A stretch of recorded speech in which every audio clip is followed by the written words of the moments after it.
Há 200 anos, os Estados Unidos tinham 54 centímetros de solo arável e agora temos apenas 15 centímetros. A quantidade de perda de solo arável, relacionada diretamente com a produção de carne, é de 85%. Sem um solo arável adequado, nossa cadeia alimentar desmorona e, com isso, nossa capacidade de existir. Minha exposição inicial à maioria das estatísticas acima e ao impacto devastador de comer carne sobre o meio ambiente foi feita por meio de meu grande amigo John Robbins, que é meu parente por nascimento, embora sejamos irmãos em nosso empenho de fazer uma diferença. John escreveu um livro, Dieta para a Nova América, que foi indicado para um prêmio. Creio que esse livro tem um lugar na casa de cada americano que deseja ter consciência dos efeitos de suas decisões e ações diárias. Como John deixa bem claro, a decisão sobre o que pôr em seu prato no jantar desta noite tem efeitos profundos. Desencadeia uma série de eventos e atividades que estão moldando a qualidade da vida na Terra. Você pode perguntar: como uma única pessoa pode ter a esperança de inverter a maré de um desafio tão grande? John afirma que essa batalha será vencida não no Congresso americano, nem nas salas de diretoria, mas pelos indivíduos. A pessoa que vai ao supermercado, para no balcão de carne e pega um filé com a etiqueta de preço de $8 por quilo, deve compreender que não tem na mão uma ilusão muito dispendiosa. Por trás da pequena etiqueta de preço, escondem-se as florestas tropicais que foram derrubadas, o suprimento de alimentos e água dos nossos filhos, o solo arável de nossos filhos, sem futuro meio ambiente. E temos de olhar para o filé e dizer: isso custa demais. O verdadeiro poder está nas decisões que você toma no supermercado, nos restaurantes e em sua casa. Tome uma posição. Ao assumir uma posição, você não apenas deixa de participar do péssimo aproveitamento de nossos recursos, mas também envia uma mensagem clara para as grandes empresas cujo sangue vital está ligado a um hambúrguer. Nos últimos anos, empresas de alimentação como o McDonald's começaram a reagir às mudanças no gosto dos consumidores, criando lanchonetes de saladas e outros alimentos alternativos. A McDonald's também parou de usar recipientes de poliestireno para seus alimentos e calcula que, em decorrência, reduziu sua produção de hidrocarbonos em 25%, fazendo uma diferença considerável na melhoria do ambiente. Como consumidor, use os recursos que aprendeu neste livro para promover uma mudança positiva. Saiba o que quer. Use o seu poder da compra como alavanca para interromper padrões destrutivos. Pressione as empresas a procurarem alternativas e depois reforce-a para os comportamentos desejados, consumindo seus produtos e serviços. Ensine seus filhos. Dê o exemplo. Como acontece com qualquer desafio, as questões ecológicas exigem educação e ação para se criar mudança. Infelizmente, a ideia da maioria das pessoas sobre educação é cursar a escola.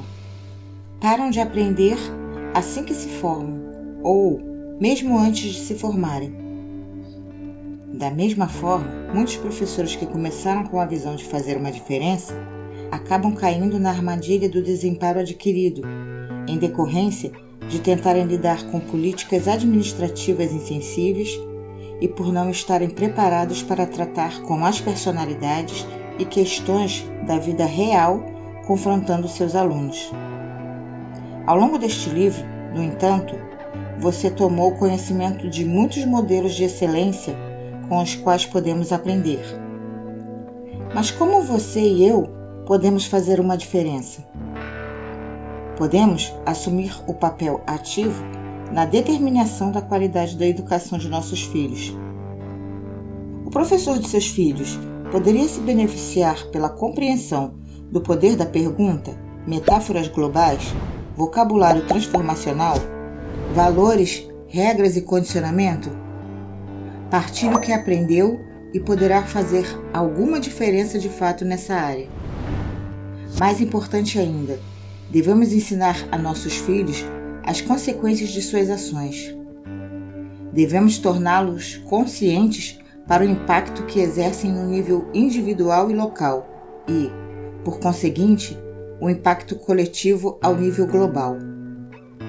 Não os deixem caírem na armadilha de pensar que suas ações não fazem uma diferença. Se há uma noção que tentei transmitir nesse livro, é a de que até mesmo as pequenas decisões e pequenas ações, se sistemáticas, têm consequências de longo alcance. Um dos melhores meios de garantir que seus filhos cresçam com saudável senso de autoestima é mostrar que suas decisões e ações fazem grande diferença. Como você pode fazer isso? Demonstre o que é possível sendo um exemplo.